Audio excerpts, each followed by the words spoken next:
The deed hit the table with a sound like a gunshot. Jane Leland's hand was trembling so badly she could barely keep it flat against the paper, but she forced herself to look up, to meet the steel-blue eyes of Matthew Monroe across the wide oak desk in the Sweetwater County Land Office. The clerk had gone pale. The two ranch hands standing near the door had gone still. And Matthew Monroe himself had not moved a single muscle since she'd walked through that door, laid the folded document down, and said the words that had apparently turned every person in the room to stone. "I'm returning Leland's crossing to whoever can prove rightful claim," she had said. "I don't want anything that was taken by force." The silence that followed was not peaceful. It was the kind of silence that lived just before a storm broke the sky open. Matthew Monroe was a tall man, broad through the shoulders, with dark hair that curled slightly at his collar and a jaw that looked like it had been cut from the same limestone that made up the canyon walls surrounding his ranch. He wore no gun at his hip inside a government building, which told Jane he had enough respect for law to leave it outside. That surprised her. She had been told many things about Matthew Monroe on the long, dusty ride from Abilene to this small courthouse in Sweetwater, Texas, in the spring of 1879. She had been told he was ruthless. She had been told he had stolen land from her family. She had been told he was the reason her father had died broken and penniless in a boarding house in Kansas, clutching a faded photograph of the home he'd lost. Every single one of those things, Jane would discover in the days ahead, was a lie. Not a white lie, not a misunderstanding wrapped in good intentions. A deliberate, poisonous, constructed lie built brick by a man she had trusted completely. But standing here in this moment, all she knew was rage and grief and the terrible weight of a secret her father had whispered to her with his dying breath. "Return the land, Janie," he had said. "Return it. I should never have sold it." She had assumed he meant he regretted selling it to Monroe. She had assumed the guilt on her father's face was the guilt of a man who'd been outwitted, outmaneuvered, and left with nothing. She had assumed wrong. Matthew Monroe finally moved. He stood slowly, the way a man stands when he is choosing his words with the same care he'd used to disarm a loaded weapon. He reached into his vest pocket and withdrew a folded envelope, worn at the edges, the paper darkened with age and handling. He set it on the table beside her deed without a word. Jane stared at it. "What is that?" "That," Matthew Monroe said, his voice low and even and carrying the particular gravity of a man who had been waiting a very long time to say something true, "is a letter your father wrote me 8 years ago, before he sold me the land, before he left Texas. Before he told everyone in 3 counties that I was the villain in this story." Jane felt the blood leave her face. "I think," Matthew said quietly, "you'd better sit down." She sat, not because he told her to, but because her legs had decided they were finished holding her up. 3 weeks earlier, Jane Leland had been a seamstress in Abilene, Kansas, living in 2 rented rooms above a dry goods store, sewing buttonholes for 12 hours a day, and sending half her earnings to pay her father's doctor bills. She was 26 years old, sharp-minded and stubborn, with her mother's dark hair and her father's green eyes and a temper that ran hotter than the iron she used to press seams. She had built a small, careful life out of almost nothing, and she had been proud of that. She had been content, even in the way that people who have known real hardship sometimes make peace with modest things. Then her father died. Edmund Leland passed on a Tuesday in early March, quietly in his sleep, which was a mercy, the doctor said, given the state of his lungs. He left behind no money, a trunk of old clothes, a Bible with pressed wildflowers between the pages, and a sealed letter addressed to Jane in a hand so shaky it barely looked like his. The letter contained 2 things. The first was a description of a parcel of land in Sweetwater County, Texas, 160 acres of river bottomland along the Sweetwater Creek, good grass, good water, the deed to which Edmund had signed over to a man named Matthew Monroe in the summer of 1871 for the price of $400. The second was a confession, brief and barely coherent, that Edmund was not proud of what he'd done, that he'd been frightened and desperate, and that the land deserved to go back to someone who would honor it. Jane had read that letter 4 times before she understood what her father was asking. He wanted her to go back. He wanted her to return the deed, return the land, close the circle of whatever shameful transaction had cost him everything. She sold her sewing machine, packed her trunk, and bought a ticket on the southbound stage. She arrived in Sweetwater on a Wednesday morning in April, dusty and exhausted and determined. She had asked around at the livery stable about Matthew Monroe. The answers she got were not reassuring. Old Pete Garza, who'd been shoeing horses in Sweetwater since before the war, leaned on his anvil and gave her a look that mixed pity with warning. "Monroe keeps to himself mostly," Pete said. "Good man with cattle, good man with his workers. But that land he's got on the Sweetwater Creek, the Leland parcel, there's been trouble around it for years. Other men tried to buy it off him, offered him good money too. He won't sell, won't let anyone near it either. Runs fence along the whole edge and keeps a hired man posted there in the rough seasons." "Why?" Jane had asked. Pete Garza shrugged, but his eyes said he knew more than he was offering. "That's a question for Monroe." She had come to the land office first, thinking to understand the legal situation before she approached the man himself. She had not expected Matthew Monroe to be already there, speaking with the county clerk about a water rights dispute on the northern edge of his property. She had not expected to walk in and find the very man she needed, standing 6 feet away with his hat in his hands and his eyes steady as a compass needle pointing north. She had not expected him to look at her the way he did, like a man who recognized someone he had long since stopped expecting to see. Now she sat across from him in the land office with an 8-year-old letter between them and a version of her own history she had never been told unfolding itself like a map she hadn't known existed. She opened the letter. It was dated July of 1871. The handwriting was her father's, younger and steadier than the shaking scrawl of his final years, but unmistakably Edmund Leland's looping letters and his habit of putting too many commas between his thoughts. The letter read, "Matthew Monroe, I am writing to ask a favor of a man I have wronged. I have sold you this land under circumstances I am not proud of, and I cannot explain everything here because there are men watching me and I am afraid of what they will do if they know I have told you the truth. What I can tell you is this: the land is not truly mine to sell. It belongs to my daughter Jane, who is a child now and cannot speak for herself, but who will one day be a woman and may want to come back to it. I ask you this: do not let it be taken from her. Do not sell it, do not develop it, do not let it pass to anyone whose name is Holt, for those are the men I fear. Keep it safe. I will pay you what I owe you. God forgive me." Jane read the letter twice. Then she set it down and pressed both her hands flat against the table and breathed. "Holt," she said. "Cornelius Holt," Matthew said.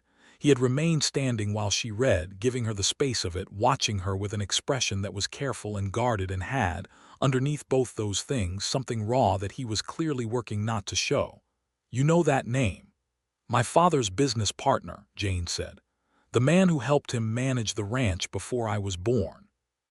The man who told me, when I was asking around in Abilene after Papa died, that you had pressured my father into selling, that you had used your connections with the county land board to force him out." She heard her own voice go flat with the realization. "Cornelius Holt told me you were the villain." "Cornelius Holt," Matthew said, "is the man who held a debt over your father's head and threatened to expose him to the county sheriff for a land fraud your grandfather had committed in 1865. A land fraud your father had nothing to do with and didn't even know about until Holt showed up with the evidence." He sat down again, slowly. "Your father sold me the land because Holt told him to. Holt wanted to buy it himself through a third party once your father was out of the picture, then claim it as his own. Your father came to me because he'd heard I was an honest man. He asked me to buy the land at a fair price and hold it because he knew that if Holt got it, it would be gone forever." The room felt very still. The clerk had disappeared through a back door, giving them privacy with a discretion Jane appreciated and did not have the attention to acknowledge right now. "You've been holding this land for 8 years," she said, "for a promise made in a letter by a man you barely knew." "I knew your father," Matthew said. "Not well, but well enough to know he was frightened and telling the truth. And yes, 8 years." Something moved across his face, complicated and brief. "I'll be honest with you, Miss Leland. There were years I wondered if you'd ever come. Whether you even knew the land existed, whether Edmund had told you anything at all." "He told me with his last breath," Jane said. "Almost." She folded the letter carefully and set it in front of him. "He didn't tell me about the Holts. He didn't tell me what you were protecting it from. He just said to return it." "He meant return it to you," Matthew said. "Not take it away from me. He meant come home." Those 2 words, "come home," landed in Jane's chest like a stone dropped into still water, sending out rings she could feel in every direction. She had not had a home in 16 years. She had grown up moving, following her father from town to town after her mother died of fever when Jane was 10, picking up and leaving every time Edmund Leland's restlessness or his fear moved them on. She had come to think of home as a word that applied to other people, people with roots and permanence and the luxury of staying still. "I don't understand," she said. "The land is in your name. The deed is legitimate. You paid for it. What would returning it even mean?" "It would mean I'd transfer the deed to your name," Matthew said, without a pause, without hesitation, as if he'd rehearsed this answer many times in the privacy of his own thinking.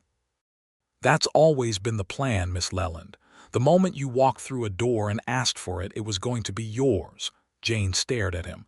"You could have sold it, you could have developed it, you could have done anything with it in 8 years and you'd have been within your legal rights." "Yes," he said, "but you didn't." "No. Why?" The word hung between them, simple and enormous. Matthew Monroe looked at her for a long moment, and Jane had the distinct sensation that this man was someone who chose his truths very carefully, not because he was a liar, but because he understood the weight of them. "Because your father trusted me," he said finally, "and because the land is beautiful. And because I thought the woman who came to claim it someday ought to find it worth claiming." Jane Leland, who had not cried once through the entire long journey south, who had held herself together through her father's funeral and the settling of his debts and the packing of her life into a single trunk, felt the back of her eyes burn hot and dangerous. She blinked it back, hard. "I'd like to see it," she said. "The land, before we discuss any transfer." "Of course," Matthew said.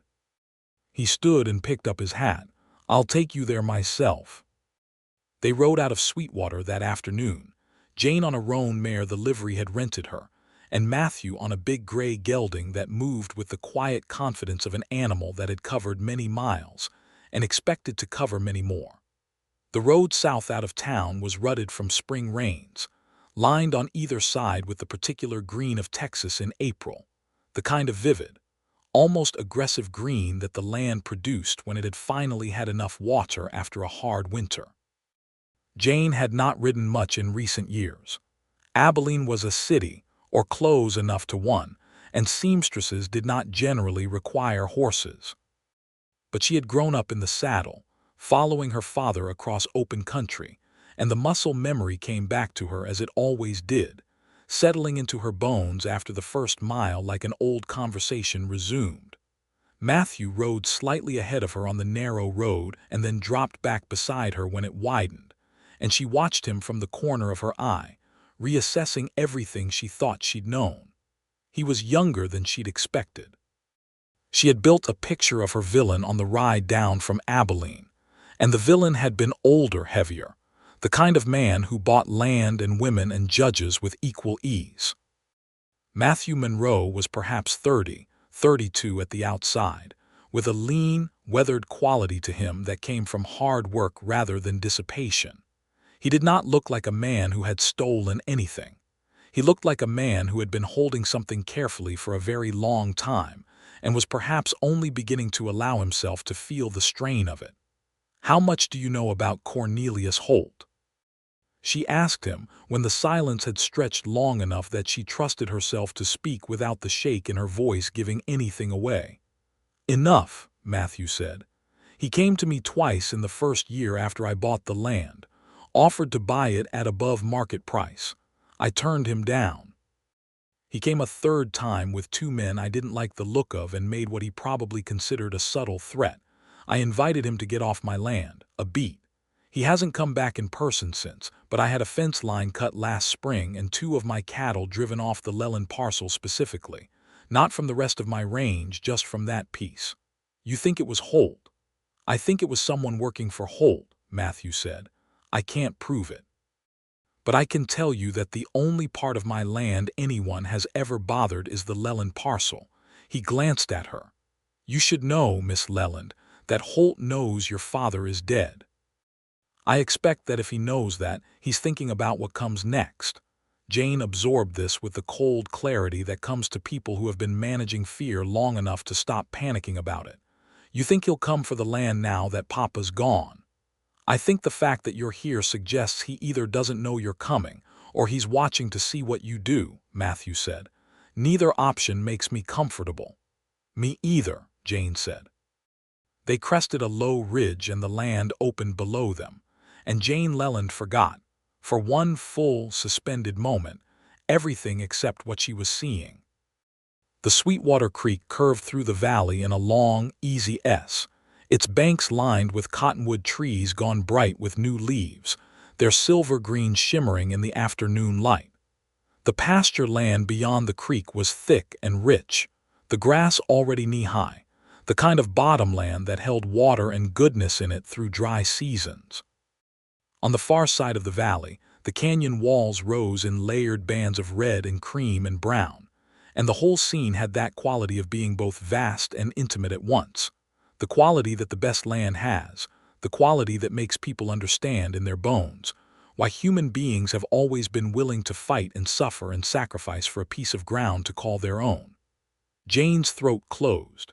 She thought of her father, young and hopeful, standing perhaps on this same ridge, looking at this same valley. She thought of what it must have cost him to sign it away.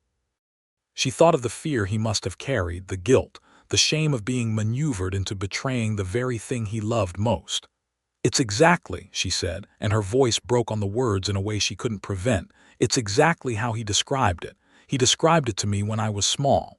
He told me about the cottonwoods and the color of the canyon walls. I thought he was telling me a story. I didn't know it was real."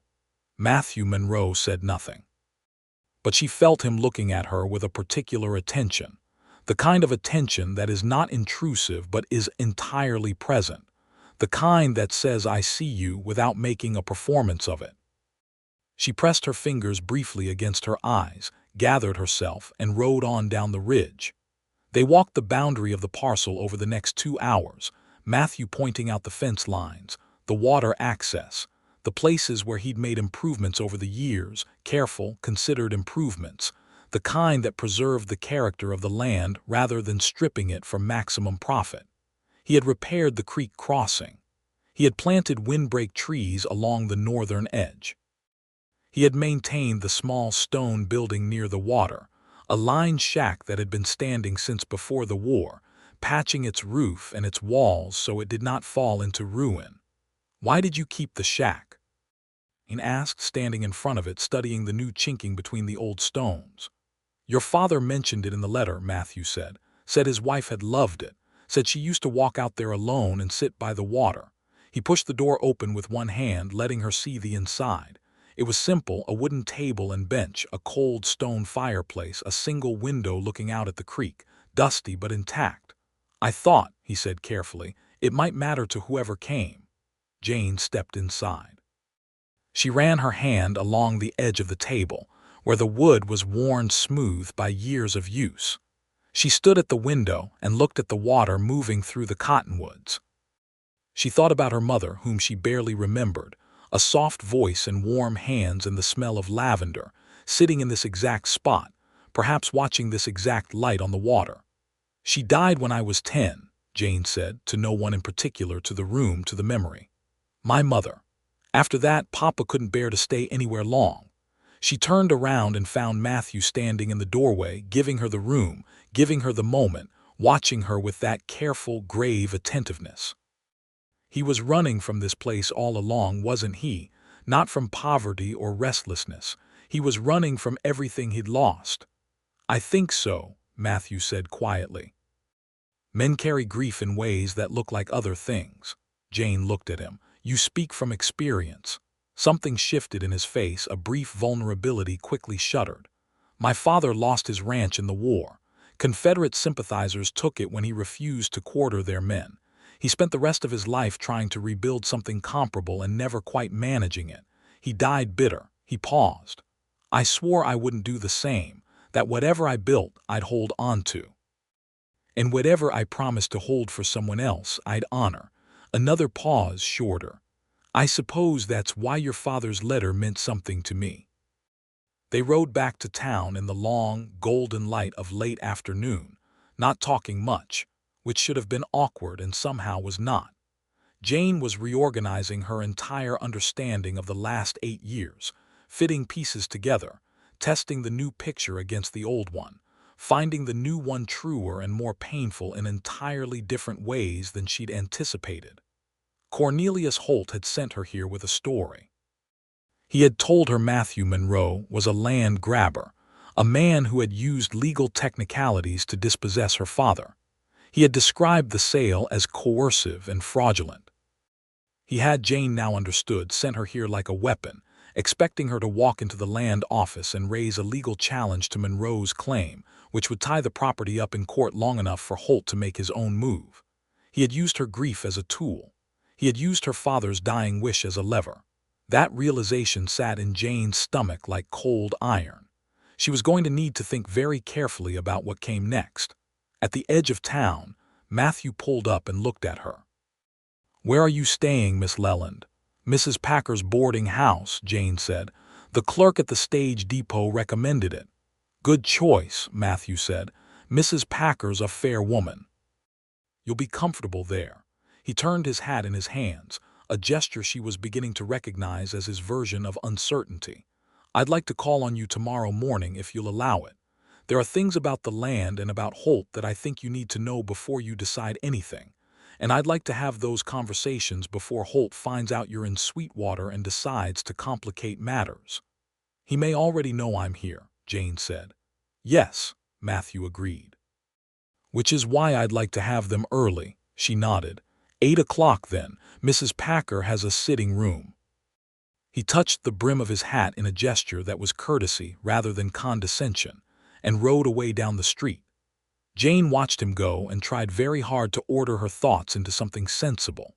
The problem was that her thoughts kept wandering back to the way he'd said come home, and the way he'd kept a woman's stone shack in good repair for 8 years on the strength of a letter from a frightened man, and the way he'd watched her cry without making her feel small for it. She was going to need to be very careful about Matthew Monroe for entirely different reasons than the ones she'd walked into town expecting. Mrs.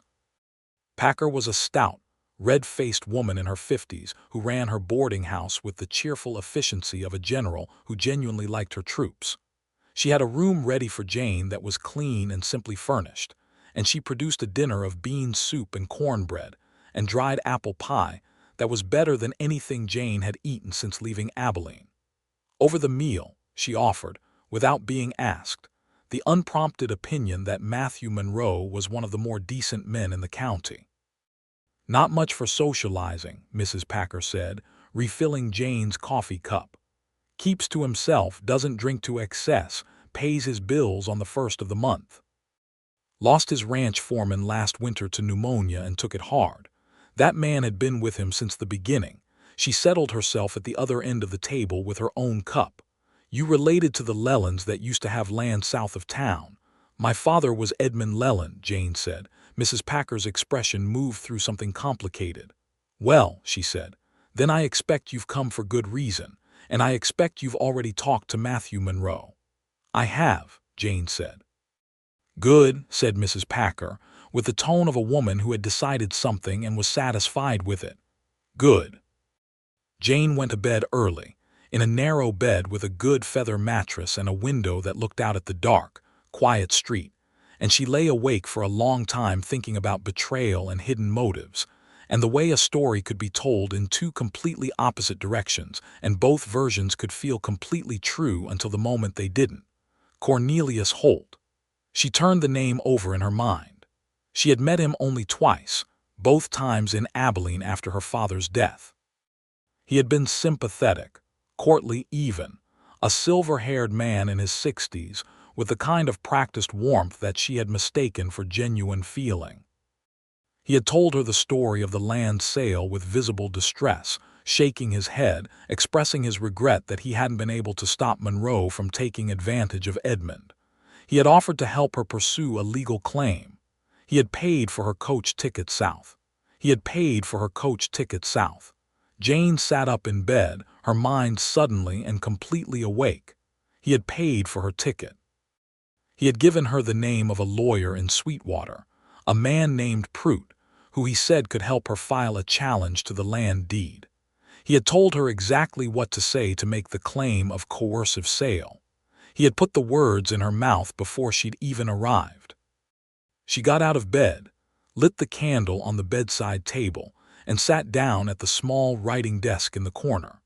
She pulled out the paper she carried in her trunk for letters and dipped her pen in the inkwell and began to write, not to Holt, but to the Abilene City Record's office, requesting a copy of any business filings or property claims made by Cornelius Holt in the last decade. Then she wrote a second letter to a woman named Alice Marsh, who had been her father's occasional correspondent and who lived in Sweetwater County and might know things about Holt's local history that hadn't made it to Kansas.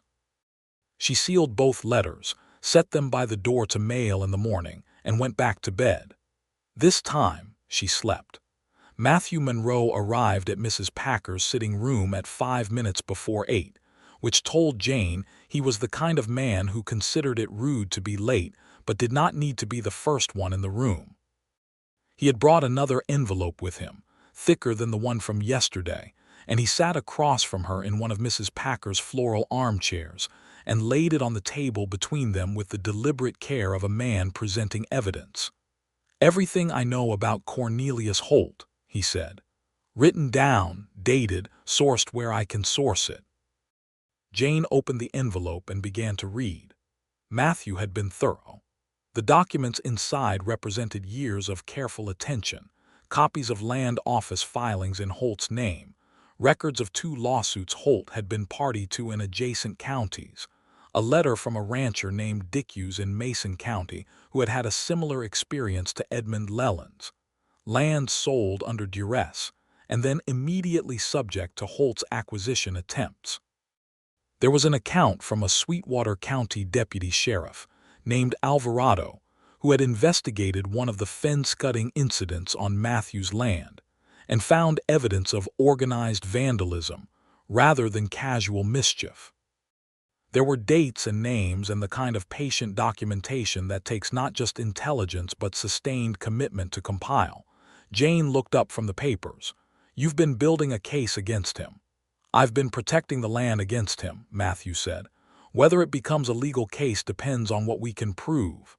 "We," Jane said, a slight shift in his expression. "I spoke imprecisely. What I meant was, I've been gathering information that would be useful to whoever came to claim this land, so that they wouldn't walk in blind." "I walked in blind anyway," Jane said. "You walked in with Holt's version of events," Matthew said, "which means he got to you first. I've been hoping to reach you before he did, but I didn't know where you were or whether you were even coming. Your father wasn't specific in his letter about what he'd told you." "Because he barely told me anything," Jane said. The familiar edge of grief was there, but she was getting better at speaking around it. "He was dying. He had perhaps 10 minutes of clarity and he used them to ask me to come here. The details came later in his letter, and the details were incomplete." She looked at the papers in her lap. "He left out the most important things." "He was afraid," Matthew said simply, "not of you, of Holt. Even dying, he was afraid of what Holt might do if he knew too much had been passed on." "What exactly can Holt do?" Jane asked. "He's a businessman in Kansas. What reach does he have in Texas?" "More than you'd think," Matthew said. "He has interests in 2 Sweetwater County banks. He has a relationship with Judge Carver, who handles land disputes in this district. And that lawyer he sent you to, Prute has handled 3 cases for Holt in the last 5 years, all of them land-related, none of them in Holt's client's favor." Jane felt the full shape of it settle over her like a cold shadow. Holt had set a trap. He had used her like a key in a lock, sent her walking into this county with a legal challenge in her hands that would tie up the deed long enough for him to maneuver around both her and Matthew in the confusion. He had counted on her anger, her grief, her ignorance. He had counted on her arriving and seeing Matthew Monroe as an enemy before she ever had a chance to see him as anything else. He had nearly been right. "What does he actually want with the land?" Jane asked. 160 acres of river bottom land. Why is it worth all this effort?" Matthew leaned forward slightly. "Water rights," he said. "The Sweetwater Creek parcel controls the water access for 4 adjacent ranch properties, including 2 that Holt has been trying to buy for years. Whoever holds the Leland parcel controls who gets water rights along that section of the creek. In a dry year, that's the difference between a working ranch and a dead one." He paused. "Your grandfather understood that when he filed the original claim. He wasn't a greedy man from what I can tell, but he was a smart one. He knew that land controls the future." Jane was quiet for a moment. Then she said, "He could come after me directly, couldn't he, Holt? If he knows I'm here and the land becomes mine, he could make my life very difficult." "Yes," Matthew said, with the directness she was coming to appreciate in him. "He could. He will, in fact, if the land transfers to your name without some kind of protection in place." He held her gaze. "Which is why I'd like to propose something, and I want you to understand that I'm making this proposal purely on practical grounds because I don't want you to think I'm taking advantage of a situation that is already complicated enough." "What are you proposing?" Jane said. "Let me continue to be named on the deed," Matthew said.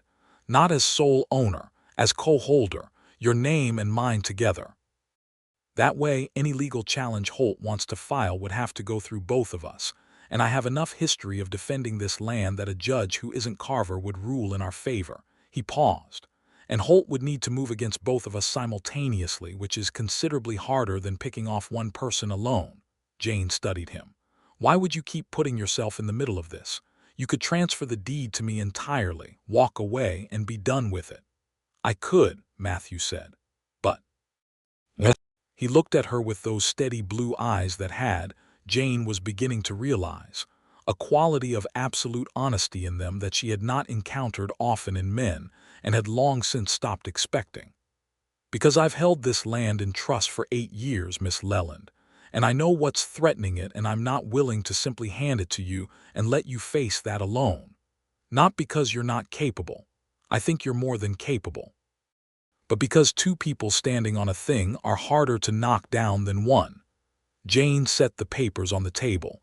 She folded her hands in her lap. She thought about her life in Abilene, the 2 rented rooms and the sewing machine and the careful, modest existence she had constructed from necessity and told herself was choice. She thought about the land below the ridge, the cottonwoods and the water and the stone shack where her mother had once sat in the quiet. She thought about her father, running all his life from the thing he loved most. "All right," she said, "but I want it understood that this is a practical arrangement.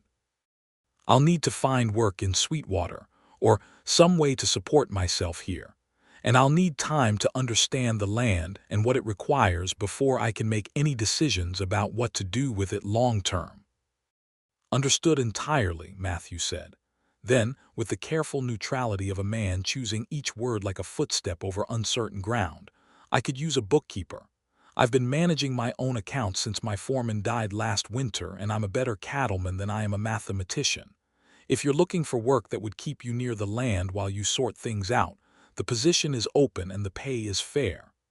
Jane looked at him for a long moment. The offer was logical. It was also, she suspected, not entirely as practically motivated as he was presenting it. But then, she thought, neither was her willingness to accept it. "I'll think about it," she said. She spent the next 3 days thinking about it, and exploring Sweetwater, and sending her 2 letters, and discovering that Sweetwater was a community that was larger and more complex than its modest main street suggested. There was a Mexican-American quarter on the south side of town with its own market and church, where several families had been farming land in the valley since before Texas was a state. There was a black settlement 2 miles east, established by freedmen after the war, running a sawmill and a small school. There were cattle operations of varying sizes scattered across the surrounding country, and a growing tension between the large ranchers and the smaller farmers about water access and fence lines that was playing out in slow motion through the county's legal system. Jane listened and observed and asked careful questions, and began to understand that the Sweetwater Creek parcel was not simply her family's lost home. It was a piece in a larger puzzle, and the way that puzzle resolved would matter to a great many people beyond herself and Matthew Monroe. On the 4th day, Alice Marsh's reply arrived.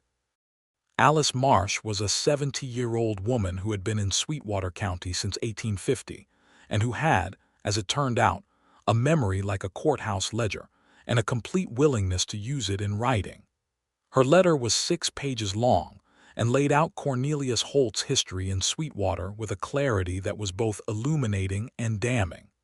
Holt had been in the county in the 1860s, under a different business name. He had been involved in a series of land transactions in the years following the war, most of them involving families who were financially vulnerable for one reason or another. He had a habit of arriving when people were in trouble, offering help, and leaving with something they hadn't intended to give. He had left Sweetwater in 1872, roughly a year after Edmund Leland had signed away his land, and had established himself in Kansas, where his methods were apparently no different, but his distance from Sweetwater made them harder to trace back. Alice Marsh also wrote in a postscript that Jane read twice that she had known Matthew Monroe's mother, a quiet woman who had died young, and that Matthew himself had grown up hard and honest, and that the county would do well to have more like him. Jane folded Alice's letter and held it for a moment. Then she put on her coat and walked to the telegraph office and sent a wire to the Kansas State Land Registry, requesting information on any claims or disputes involving Cornelius Holt in the previous decade. Then she walked to the livery stable, rented the roan mare, and rode out to Monroe's ranch. The Monroe ranch was larger than she'd expected, a solid establishment built for function rather than display, with a main house of weathered timber and stone, a good barn, several outbuildings, and a bunkhouse where 3 hired hands lived. The horses in the paddock were well kept, the fencing was sound, the whole property had the orderly, purposeful quality of a place run by someone who took both pride and responsibility seriously. Matthew was in the barn when she arrived, working on a piece of harness with a leather punch and a quiet concentration that he abandoned without reluctance when he heard her ride in. "Miss Leland," he said, emerging into the light. "I've decided to accept the bookkeeping position," Jane said from the saddle, "on the condition that I also help with decisions about the Leland parcel specifically. I don't want to simply watch from the ledger." Something that might have been a smile moved at the corner of his mouth. "Agreed," he said. She started work the following Monday. The ranch's accounts were not as chaotic as Matthew's modest self-deprecation had suggested. They were actually organized with considerable care, but there were inefficiencies that Jane, with her head for numbers, spotted within the first hour and began methodically correcting. She set up her workspace in the ranch's small office, a room off the main hall with a window looking east toward the Leland parcel, and she worked through the mornings and rode out to the land most afternoons. They fell into a pattern without discussing it. Matthew would often ride out to the Leland parcel at the end of his working day, checking the fence lines, looking at the cattle he ran on the good grass there, and he would find Jane already there, usually sitting by the creek with her boots off and her stockinged feet in the water, or standing in the doorway of the stone shack watching the light change on the canyon walls. They would talk, at first about the land and the practical matters of running it, and then, gradually, about other things. She told him about Abilene, about the years of sewing and silence, and the particular kind of loneliness that comes from being surrounded by people and belonging completely to none of them.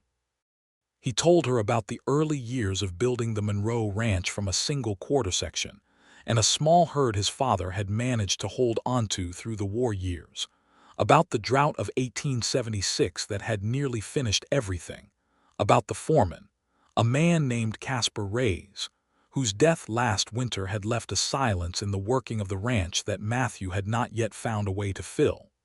She learned that he had never married. He told her this matter-of-factly, the way he told her most things, without drama but without evasion. He had been too busy building to court anyone, and then too set in his habits to know how to begin. And then, he said, with a sideways look at the water, he had been somewhat occupied with keeping a promise. Jane had looked at the creek and said nothing, because she was not yet ready for the thing she felt building between them to be named out loud, and she suspected he understood that. 3 weeks into her time at the Monroe Ranch, the telegram she had requested from the Kansas State Land Registry arrived. It contained the information she had been hoping for and dreading in equal measure. Cornelius Holt had filed a claim with the Kansas courts in February of 1879, 1 month before Edmund Leland died, asserting that the Sweetwater Creek parcel had been sold under fraudulent circumstances, and that he, Holt, as Edmund Leland's former business partner, held a legal interest in any future disposition of the land.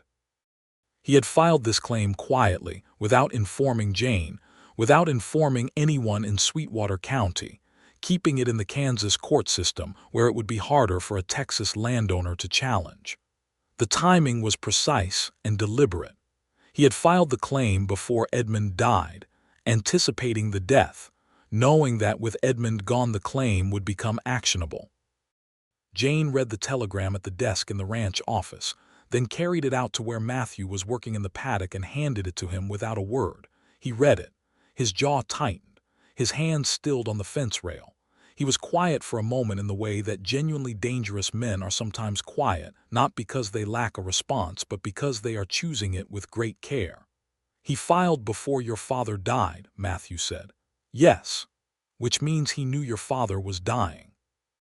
"Or he made sure of it," Jane said. The thought was cold and dark, and she had been sitting with it since the telegram arrived, and it did not get any less cold or dark for the sitting. Matthew looked at her. Jane. It was the first time he had used her given name. She felt it like a hand on her arm, steady and grounding. "I know," she said. "I don't have proof, and I may never have proof, but I know what I know." She took a breath. "What I do have is enough documented history of Holt's methods that a competent attorney could make a very convincing case that his Kansas filing was made in bad faith. And I have Alice Marsh's letter, and your files, and Deputy Alvarado's report." "You've been building a case," Matthew said, with a slight echo of the words she'd said to him weeks ago. "I've been learning from someone," she said.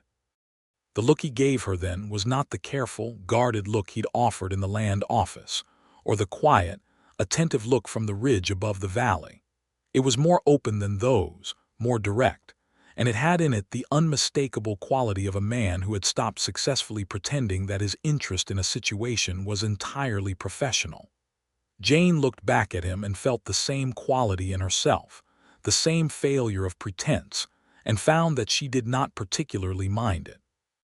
"We need to file a counter-challenge to his Kansas claim," she said, because they had a real problem to solve, and she was not going to let the warmth spreading through her chest slow her thinking. "We need to do it before he knows I've found out about it. Is there an attorney in Sweetwater who is not prude and not connected to Holt?" "There's a woman," Matthew said. "Just opened a practice in town 3 months ago, trained in Austin. Her name is Reyes, actually, a niece of my foreman Caspar. She came here after he died because she wanted to be near his family." He paused. "I've met with her twice. She's sharp and she has no debts to Holt or Carver. Then let's go see her tomorrow, Jane said. Alina Reyes was a compact, dark-eyed woman of about 30 who wore her seriousness like a well-fitted coat and had an office above the Sweetwater millinery shop that was already, after 3 months, stacked with precedent books and organized filing cases. She listened to Jane and Matthew lay out the full situation, from Edmund Leland's original sale to Holt's Kansas filing, without interrupting, taking notes in a rapid shorthand, and asking 3 precise questions at the end. Then she said, "This is manageable. It will take work and it will take time, but it is manageable." She looked at Jane.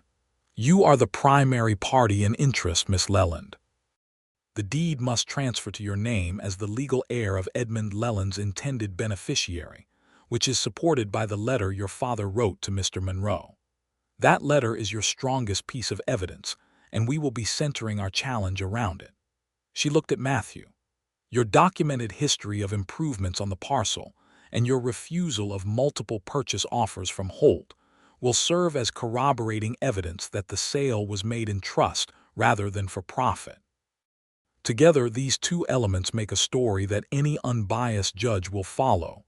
"What about the Kansas filing?" Jane asked. "We filed to have it transferred to Texas jurisdiction immediately," Alina said. "Holt chose Kansas to make it difficult, but the land is in Texas, and under Texas law the property dispute belongs in Texas courts. Once we get it moved, Judge Carver becomes the obstacle." She set her pen down. "Carver I know about. He has been favorable to Holt's interests in the past, but he is not permanently in Holt's pocket. There is a difference between a judge who has been convenient and a judge who is corrupt, and Carver is, I believe, in the first category. If we present our case cleanly and thoroughly, with the documentation you've described, Carver will rule in your favor because ruling against you would require him to step publicly and visibly into corruption, and he values his reputation more than Holt's friendship." Jane and Matthew walked out of Alina Reyes' office into the warm May afternoon and stood on the boardwalk for a moment in the sunlight. "She's good," Jane said. "Yes," Matthew agreed. "We should have met with her sooner." "You've been here less than 4 weeks," he said gently. Jane laughed, which surprised her, and then surprised her further by how good it felt. A real laugh, the first one in a long time, bright and sudden as a coin tossed in sunlight. Matthew looked at her when she laughed, and the open, direct quality was back in his face, clearer now, not trying to hide itself anymore. "Jane," he said. "Matthew," she said, matching his tone, a little arch, a little amused, but with her heart doing something complicated underneath it. "I'd like to take you to dinner," he said. "Not as your employer, not as your co-holder on a land deed. As a man who has been wanting to ask you to dinner for approximately 3 weeks and has been finding reasons not to." Jane considered him. The afternoon light was warm on his face, and the street was busy around them with the ordinary sounds of a spring afternoon in a small Texas town, horses and voices, and the distant clang of the blacksmith's hammer, and somewhere a dog barking at something. And she thought that she had spent 6 years in Abilene waiting for her life to start, and perhaps it had been waiting for this. For the smell of Texas grass and a man with honest eyes and a deed held in trust for 8 years on a promise. "Yes," she said. He smiled. It was, she discovered, a remarkable smile, transforming the serious planes of his face into something that was still grave but also genuinely warm. The smile of a man who did not deploy it casually, and therefore made it mean something when he did. They had dinner at the Sweetwater Hotel's small dining room, which was the most formal establishment the town offered. Jane wore the good blue dress she'd brought from Abilene, the one she'd made herself from wool challis with a fitted bodice and a modest bustle, and she put her hair up properly for the first time since arriving in town. Matthew came in his good coat, dark wool, well cut, and she noticed the hands of several women in the dining room tracking him as he crossed the room, which she filed away with a private satisfaction she did not examine too closely. They talked for 3 hours, about everything. The conversation moved from childhood, his in the hardscrabble years of his father's failing ranch, hers in the endless moving years after her mother's death. To books, both of them had been reading steadily through their lives in the way of people who have needed worlds to escape into. To the future, what Jane imagined she might do with the land, whether she might raise cattle of her own or lease the grazing to the smaller ranchers in the valley who needed water access. How the whole area might look in 10 years if the water rights were managed thoughtfully rather than by force. They did not talk about Cornelius Holt. They did not talk about the legal case. They did not talk about the deed or the letter or the dark past that had set all of this in motion. By some mutual unspoken agreement, they left all of that outside the door for one evening and simply talked about themselves, their minds and their histories and their ideas. And Jane found that Matthew Monroe, the man behind the careful protection and the 8 years of patient promise-keeping, was someone she could talk to easily, which was rarer than people who had not been lonely understood. Walking back to Mrs. Packer's, he offered her his arm. She took it. The night was warm for May in Texas, and the stars over the open country west of town were extraordinary, the kind of sky that cities kill and the open west preserves. At Mrs. Packer's door, he stopped. "I'm glad you came to Sweetwater," he said. "I came to return a piece of land," she said. "I know why you came," he said. "I'm glad you came anyway." Jane looked up at him in the starlight.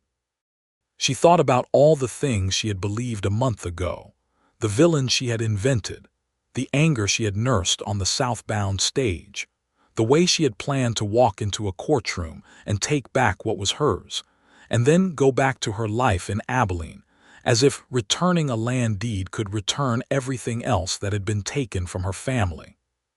She thought about how wrong she had been about almost everything, and how strange it was that being wrong about this particular set of things had brought her here, to this doorstep, in this night, with this man. She thought about her father's letter and what it had really said, and realized that come home had not been the instruction she'd first taken it for. It had been permission. "Good night, Matthew," she said.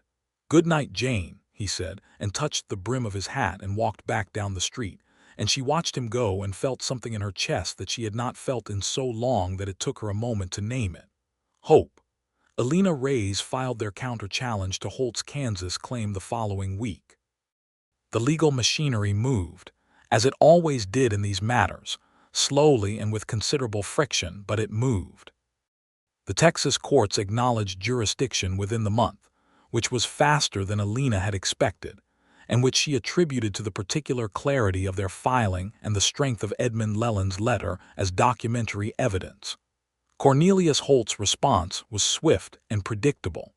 He sent a lawyer to Sweetwater, a man from Fort Worth named Whitmore who wore expensive suits and had a manner that suggested he considered Sweetwater beneath his professional dignity. Whitmore rented an office next door to Pruitt's and began making calls on the local ranchers, asking questions, gathering opinions, looking for anyone who had a grievance against Matthew Monroe that could be used in court. He did not find many. Matthew's relationships with his neighbors were solid in the way that is built over years of fair dealing, reliable behavior, and the kind of genuine mutual aid that ranching communities depend on. Old Pete Garza told Whitmore with considerable terseness that he had nothing useful to say to anyone sent by Cornelius Holt and to take himself off his property. The Mexican-American ranching families on the south side of the valley, who had benefited from Matthew's defense of the water rights against Holt's earlier attempts to buy up the creek access, were similarly unmoved by Whitmore's overtures. But Holt was not finished. In early June, someone cut the fence along the entire northern boundary of the Leland parcel, and 20 of Matthew's cattle were driven off the land and 6 miles into the rougher country to the east before one of his hands found them. The operation was calculated and professional, designed to communicate that Holt was willing to escalate beyond legal proceedings if necessary. Matthew rode out to assess the damage with Jane beside him, both of them on horseback in the early morning light, moving along the fence line looking at the cut posts. Jane's face was composed, but her eyes were burning. "He's trying to scare us," she said. "Yes," Matthew said. "It's working," she said then before he could respond. "On a practical level, 20 cattle driven off is a real loss, but it's not working on me in the way he intends." Matthew looked at her. There was something in her face that was new, a hardness that was not bitter, not frightened, but simply settled, the look of a person who has decided that they are not going anywhere and has found that decision clarifying. "I'm not leaving," she said clearly into the morning air, as if she were making a statement to the land itself as much as to him. "I want you to know that. Whatever Holt does next, I am not leaving." Matthew was quiet for a moment. Then he said, "Good." They reported the fence gutting to Deputy Alvarado, who was both competent and sympathetic, and who opened a formal investigation. Alvarado found tracks and spent cartridges that were consistent with organized hired work rather than opportunistic vandalism, and he sent the evidence to the county sheriff with a recommendation for a criminal inquiry into Cornelius Holt's activities in Sweetwater County. In the meantime, Jane had moved from Mrs. Packer's boarding house. Matthew had offered, carefully and with scrupulous attention to propriety, the use of the stone shack on the Leland parcel as a temporary residence, noting that it was structurally sound, that the creek provided water, and that he could have a wood stove installed within a week to supplement the old fireplace. Jane had accepted, equally carefully, noting that it was her land and her shack, and she had no need to ask anyone's permission. She had accepted it with the kind of humor that had been growing between them, comfortable and warm and specific to the two of them. She spent her first night in the shack listening to the creek and watching the stars through the window and feeling more at home than she had felt since she was 9 years old and had not yet lost her mother. She spent her days at the ranch office and her evenings at the shack, and Matthew developed the habit of stopping by in the evenings on his way back from checking the southern cattle. They would sit outside on the stones by the creek as the sky went through its long Texas sunset, talking or not talking, and it was both perfectly natural and charged with something neither of them was being fully honest about yet. The day the legal ruling came down transferring the case to Texas jurisdiction and directing a hearing before Circuit Judge Holloway rather than Judge Carver, who had been asked to recuse himself given his documented connections to Holt's banking interests. Matthew came to the shack with a bottle of the good whiskey he kept for particular occasions, and they sat by the creek in the summer evening, and Jane drank 1 glass and Matthew drank 2, and they both felt the particular relief of people who have been holding themselves very tightly beginning slowly to let go. "We're going to win," Jane said. "Not a question." "With Elena Reyes and Judge Holloway, yes," Matthew said. "I think so." "And then what?" she said. "For you, I mean. When the land is in my name and the case is closed, what do you do?" He turned the glass in his hands. The creek moved past them in the dark, catching the last light. "What do you want me to do?" he said, and his voice was quiet and direct and had nothing evasive in it. Jane set her glass down on the flat rock beside her. She looked at him, at the profile of his face against the dimming sky, at the particular quality of stillness that he had, the stillness of a person who had learned to be patient with things worth waiting for. "I think," she said, "that I want you to stay exactly where you are for the foreseeable future." He turned to look at her, and in the last light of the evening she could see his expression clearly, the open warmth of it, the relief and the something else, the something that had been building since the land office 3 months ago. He reached out and took her hand, his fingers around hers, warm and steady. "I can manage that," he said. The hearing before Judge Holloway was held in mid-July in the circuit court in Sweetwater's county seat. Cornelius Holt sent Whitmore and 2 associates. He did not come himself, which Elena Reyes considered telling, and said so in her opening remarks. Jane sat at the plaintiff's table in her best dress with her hands folded and her back straight in her father's letter, now formally entered into evidence, sitting in a sealed envelope before the judge. Matthew sat beside her, not as a legal party this time but as a witness, his presence beside her steady and solid as the canyon walls at the edge of the valley. Alina Reyes presented their case with a precision that was impressive even to Jane, who had helped build it. The sequence of events from Edmund Leland's original sale through Holt's manipulation and threats to Matthew's 8 years of stewardship to Holt's Kansas filing was laid out with documentary support at every step. Edmund's letter was read into the record by the court clerk in a voice that became audibly more strained as the words continued, and Jane watched Judge Holloway's expression as he listened, and saw the moment when the judge's face shifted from professional neutrality to something colder and more judgmental.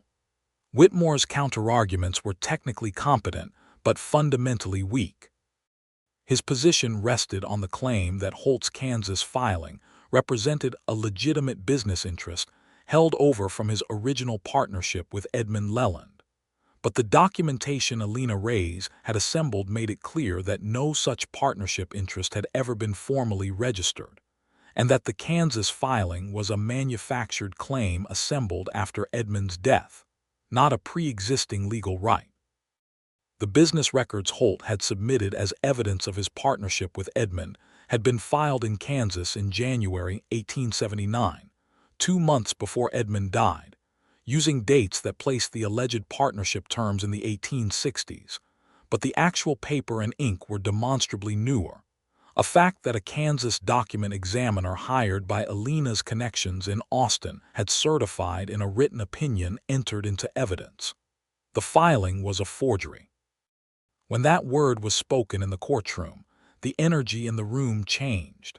Several of the spectators who had gathered in the public seats, Sweetwater being a community that followed its legal matters closely, made sounds of reaction. Judge Holloway's jaw tightened. Whitmore objected to the characterization. The objection was overruled. Holt had not merely manipulated a grieving old man and a grieving young woman. He had forged a legal document. That changed the nature of what he had done from the morally inexcusable to the criminally actionable. Judge Holloway ruled that afternoon. The Sweetwater Creek parcel, 160 acres, to be transferred in full to the name of Jane Leland as the rightful heir and intended beneficiary of the late Edmund Leland. Matthew Monroe's stewardship of the land to be formally recognized in the court record as an act of good faith carried out in accordance with a documented private agreement. All claims by Cornelius Holt or his agents against the parcel to be dismissed with prejudice. The matter of the forged documents to be referred to the county district attorney for criminal consideration. There was a moment after the gavel fell when Jane did not move. Then Matthew's hand found hers under the table, and she squeezed it hard and let out a breath that she felt had been held in one form or another for her entire life. The aftermath was not glamorous. There were documents to sign and fees to pay, and a quiet conversation with Deputy Alvarado about the ongoing investigation into the fence cutting, which Holt's man Whitmore, finding himself no longer protected by the pretense of legitimate legal proceedings, quietly settled by identifying the hired men responsible in exchange for considerations that Alina Reyes negotiated with sharp efficiency. Cornelius Holt himself, faced with a criminal forgery investigation in Kansas and a civil fraud case in Texas, retreated to somewhere that was not, as far as anyone could determine, Kansas or Texas, and was heard from no more. The trap had been sprung. The hidden motive had been exposed. The dark past had been brought into the light where it could not survive. On the day the deed came through with her name on it, Jane rode out to the Leland parcel alone in the early morning, before Matthew or anyone else was up, and she sat in the doorway of the stone shack with the new deed in her hands, and the creek moving past her in the cool light, and the cottonwoods shimmering their silver green, and she cried properly for the first time since her father died. Long and thorough tears that were for Edmund, and for the years lost, and for her mother, and for all the moving and the running and the loneliness. And when she was finished, she felt clean. She felt, for the first time in 16 years, entirely and completely still. Matthew came by at noon, having given her the morning and found her sitting outside by the creek with her feet in the water and the deed folded in her pocket and a look on her face that he read immediately and accurately. "All right?" he asked. "Better than all right," she said. He sat down on the bank beside her, not far enough away to be polite, close enough that she could feel the warmth of him beside her. They sat for a while listening to the water. "I have something to ask you," Matthew said, "and I want you to know that it is not related to the land or the case or any practical consideration. It is entirely separate from all of that." "Ask," she said. He looked at the water, then he looked at her. "I've been in love with you since the moment you walked into that land office and said you didn't want anything taken by force," he said. "That might have been the fastest I've ever made up my mind about anything. I am aware that's not the kind of thing a man is supposed to say out loud this directly, but I think we've both spent enough time in this story saying things carefully when we meant something simpler." He paused. "I would like to court you, Jane. Properly with your knowledge and consent and whatever timeline suits you for as long as that takes toward a future that involves both of us in it." Jane sat with that for a moment. The water moved. The cottonwoods moved. Somewhere up in the canyon, a meadowlark was performing its full repertoire. "You've been in love with me since the land office," she said. "Yes," he said, "which was approximately 4 months ago." "Yes," he said without a trace of apology. "And it took you 4 months to say so." "I was waiting until the legal situation was resolved," he said. "I did not want you to feel that your answer had any bearing on the outcome of the case or on the return of your land. I wanted you to know the land was yours regardless of anything else." Jane stared at him. She thought about patience and promises and the kind of love that does not push but simply holds steady for as long as holding is what's needed. She thought about 8 years of keeping a promise to a frightened man. She thought about a stone shack with its roof kept in repair so that the woman who came someday would find it worth coming to. She leaned over and kissed him. It was not a tentative kiss. Jane Leland was not a tentative woman. She kissed him the way she decided to claim her land, fully and with intention, and after a moment of surprised stillness he kissed her back with a thoroughness that suggested 8 years of patience had built up a considerable reserve of feeling. When they stopped, she was aware that the meadowlark had also stopped, and then started again louder. "Well," said Matthew after a moment. "Well," said Jane.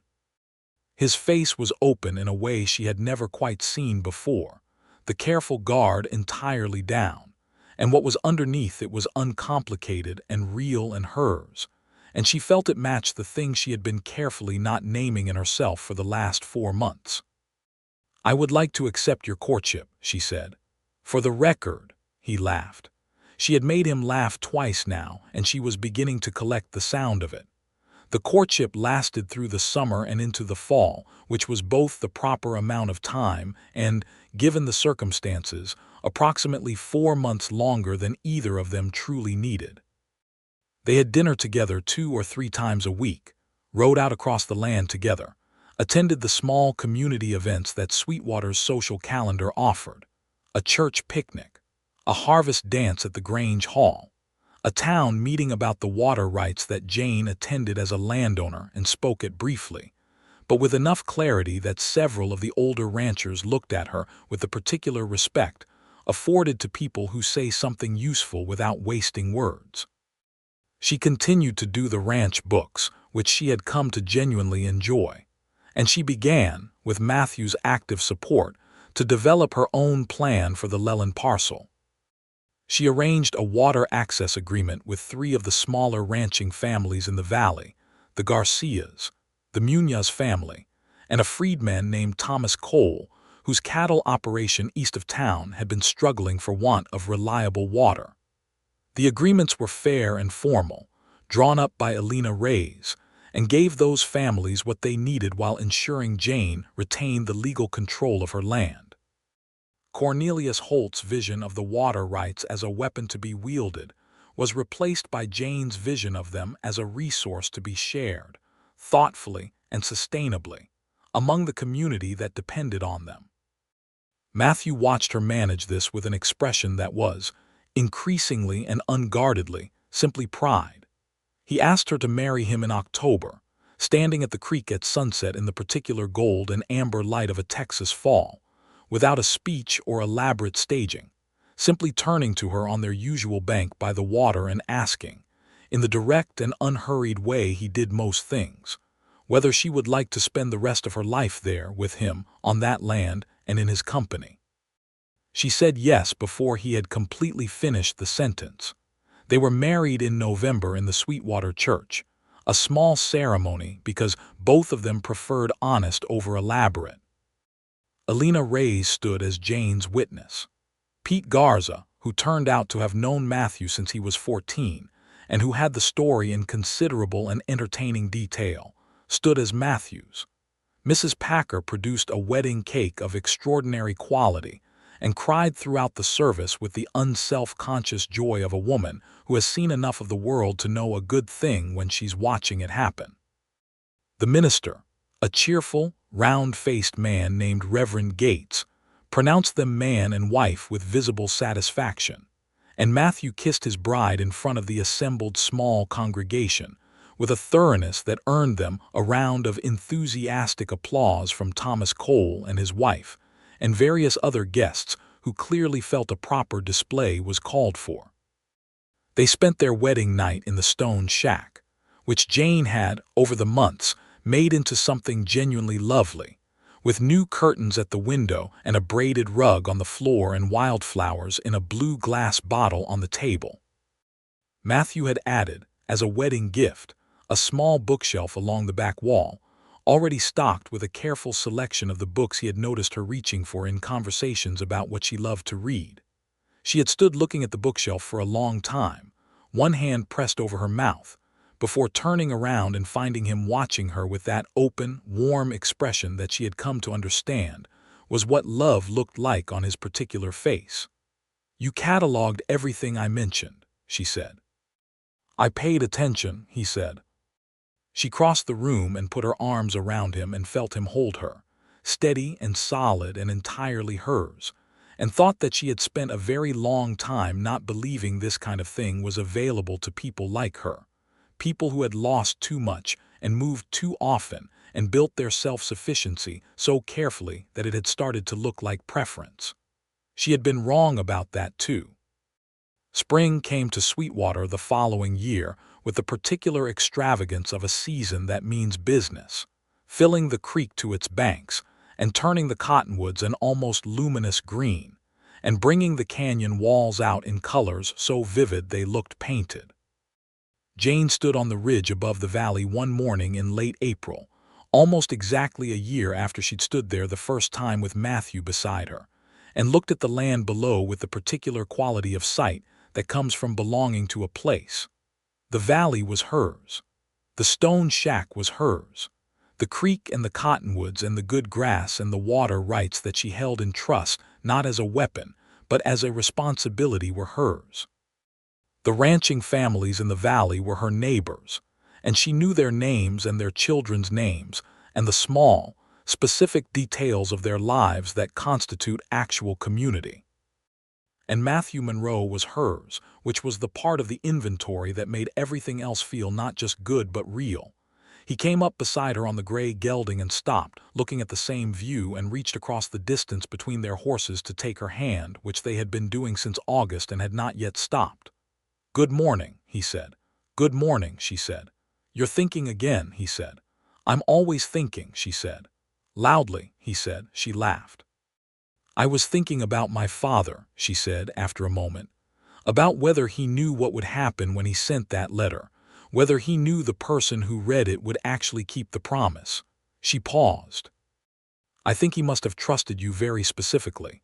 He had to have some reason to believe a man he barely knew would hold to something for years." "He asked around," Matthew said. "I know that now. I spoke to Pete Garza last month, and Pete told me that Edmund Leland had come to him before he left Texas and asked about me, asked whether I was an honest man." A pause. "Pete told him yes." Jane was quiet for a moment. Then she said, "He built the chain from the only end he had access to. He couldn't secure the whole thing himself. He just had to trust that the first link would hold. And then you had to come and be the other end," Matthew said. "I almost didn't," she said. "If Holt hadn't sent me down here, I might never have known to come." "He sent you as a weapon," Matthew said, "and you turned into a solution." "That's a generous reading," she said. "It's the true one," he said. They rode down into the valley together and checked the fence along the creek, and looked at the cattle moving in the good spring grass, and then stopped at the stone shack for coffee that Jane made on the wood stove.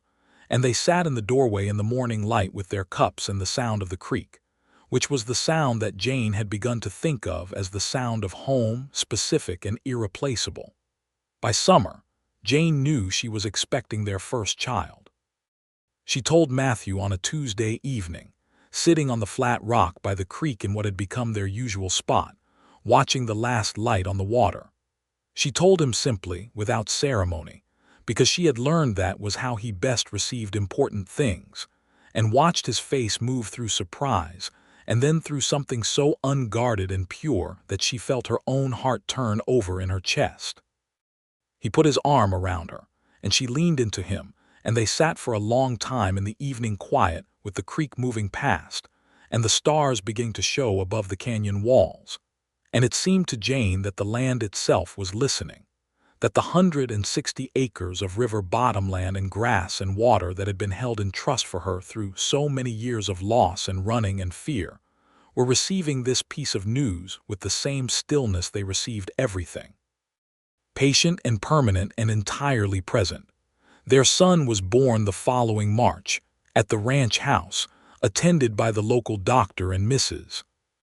Packer, who had appointed herself an indispensable presence in Jane's life, and who was present at every important moment with efficiency, warmth, and excellent food.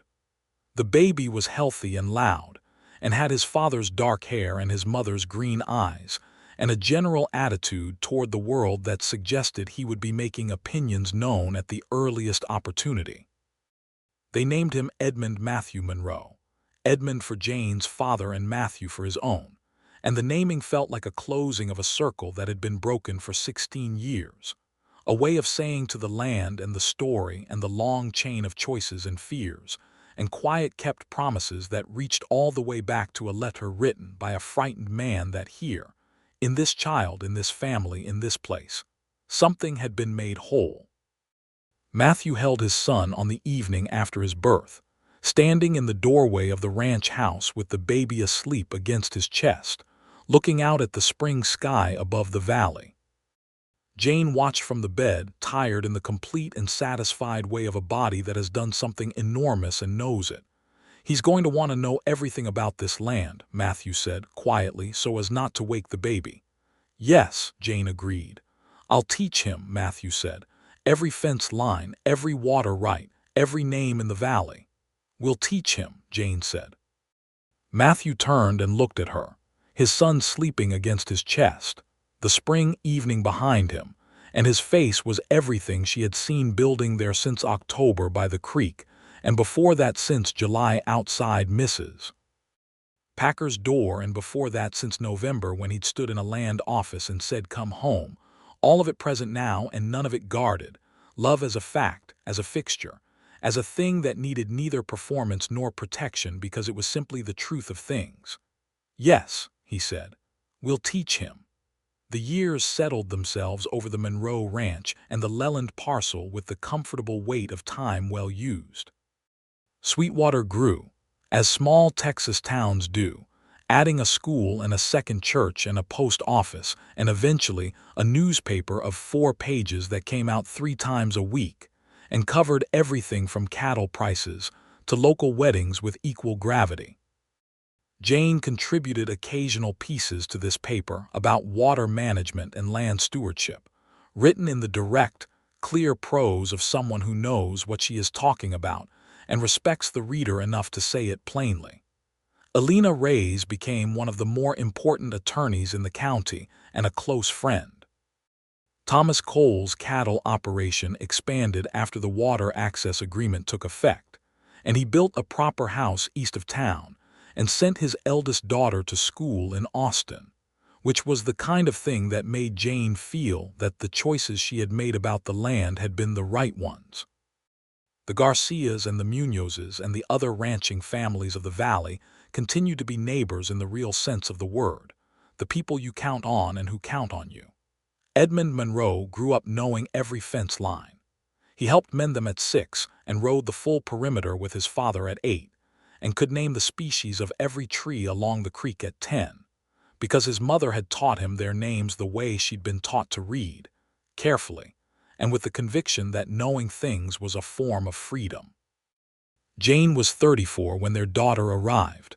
On a stormy September night that turned clear by morning, the sky washed to an extraordinary blue. They named her Clara for no particular family reason, but because Jane had always loved the name and Matthew said it suited her immediately upon meeting her, a dark-haired, serious-eyed infant who looked, he said, like someone who had opinions and was merely waiting for the vocabulary. He was not wrong. On a September evening when Edmund was 8 and Clara was 2, and the cottonwoods were beginning their fall gold, Jane and Matthew sat outside the stone shack by the creek, which remained their place, the place they returned to for important conversations and quiet evenings, and the particular renewal that comes from sitting in the landscape of your own history. Clara was asleep inside, relocated from the ranch house for the evening because she had recently developed strong feelings about sleeping near the sound of water. Edmund was at the ranch house with Mrs. Packer, who had become a fixture of the family in the way of people who make themselves essential by being genuinely good. The creek moved past them and the first stars were showing, and somewhere in the pasture to the south one of the cattle lowed once and was quiet. "Are you happy?" Matthew asked. He asked her this occasionally, not from insecurity but from genuine desire to know, the curiosity of a man who understood that happiness was a thing worth tending and could not be assumed. Jane considered the question with the seriousness it deserved. She thought about the woman who had stepped off the southbound stage in Sweetwater in the spring of 1879, angular with grief and burning with a righteous anger aimed at entirely the wrong person, carrying a deed she intended to return, and a version of the truth that was a construction built by a man with hidden motives and a talent for finding other people's grief and weaponizing it. She thought about how much she had not known and how the not knowing had been, in its sideways fashion, what had brought her here. She thought about a letter held for 8 years, a roof kept in repair, a fence maintained against all comers, a man standing in a land office with an expression that had said, before either of them knew it, "I have been waiting for you." She thought about her father, who had sent a frightened, incomplete message across a great distance and trusted that it would find its way to the right person, and who had been in the end exactly right. "Yes," she said, "I am very happy." Matthew put his arm around her and she leaned into his side, and the creek moved past them, and the stars came fully out above the canyon walls and the land, the 160 acres of river bottomland that had been lost and recovered and held in trust and returned and fought for, and finally, fully, irrevocably claimed, lay around them in the warm dark, patient and permanent and entirely present, as it had always been, as it would be for all the years of their lives together, and beyond, into the lives of their children and their children's children, passed forward at last without fear, without loss, without the need for secrets or flight or the long, necessary patience of a man who believed in keeping his word. The land was home. And home was wherever the two of them were together in the particular light of a Texas evening, with their hands clasped, and the creek singing, and the whole long story of how they had found their way to this moment finally, completely, beautifully told.